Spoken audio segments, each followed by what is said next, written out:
Yes. plus us, I guess. Yeah. Do you think this would function as the list? Yeah. And Oh well. Okay, Frances Bula, can you top that? I really can't.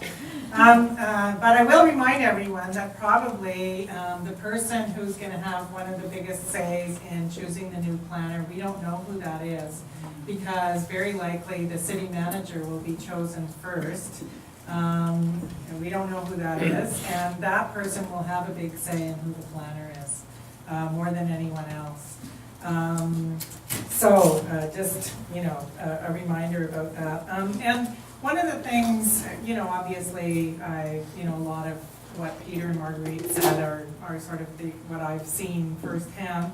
One of the things, though, just a little story that they didn't tell that I get over and over again with every planner, chief planner I've ever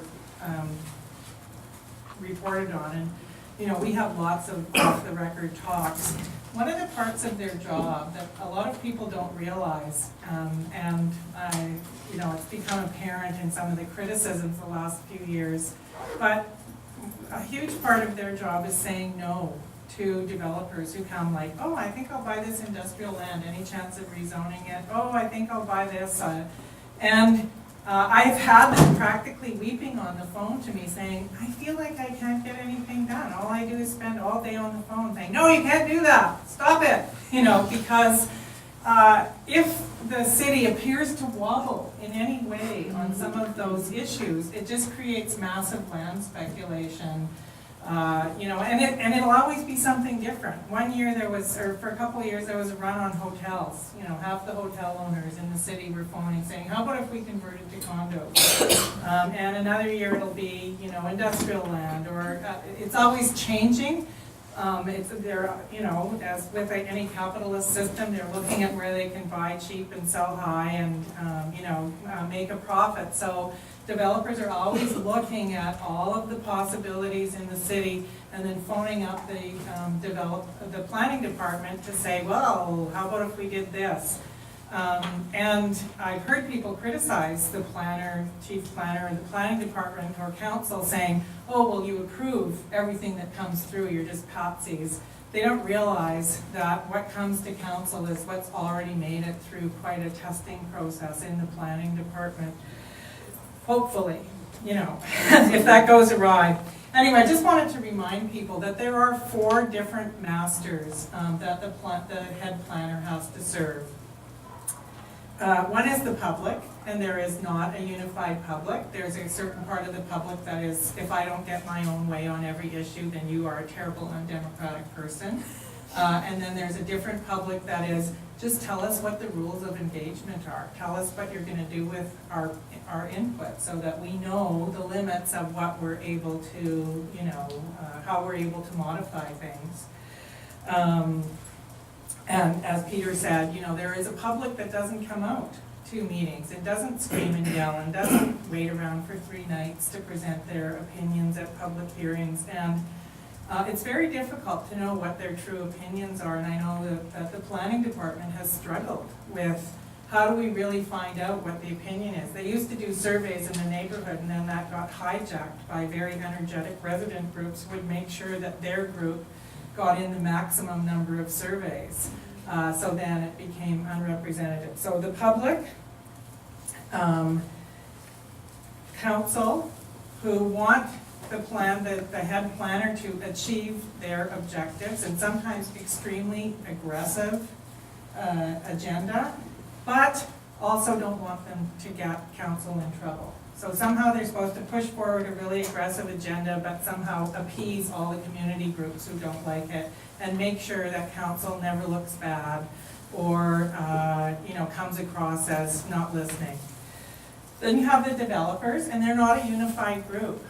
There's one, I've been talking to people saying I was coming here to speak about this issue, and when I talk to people in the development community, I hear really different things. Like one group really wants a planner who will bring a sense of design back to the city. There's been a tremendous focus in the last few years on accommodating density, trying to achieve rental, all kinds of things, and there's a sense that design has completely gone by the boards, and I'm sure Frank will be happy to talk about that more. There's another group that just wants certainty on the money and the pro formas. If you're gonna make us pay CACs, okay, fine, but can we not have like the 18-month negotiation back and forth where I have no idea what I'm going to pay, and I can't go on the basis of any previous deals because this one might be totally different.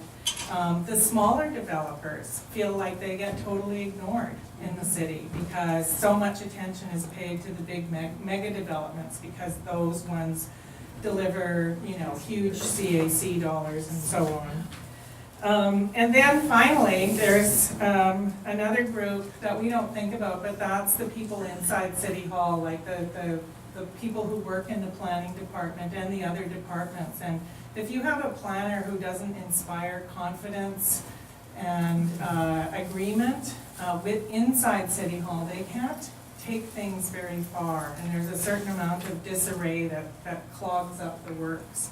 And I've certainly heard about that over the years. And oddly, you know, I've never seen anyone who can do all of these, I have to say.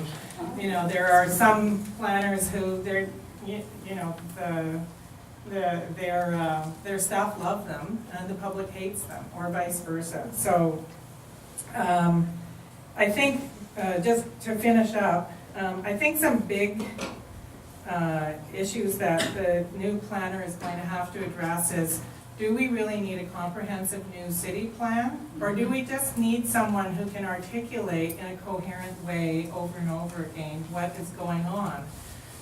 Because sometimes there are actually very, you know, well-articulated plans and objectives, but the public doesn't know about them, so they're surprised. Like, oh, how can you build, you know, townhouses in the back of a heritage building? You know, this is a violation of the neighborhood plan, and it's actually not. It's something that was written in a long time ago to try to preserve heritage.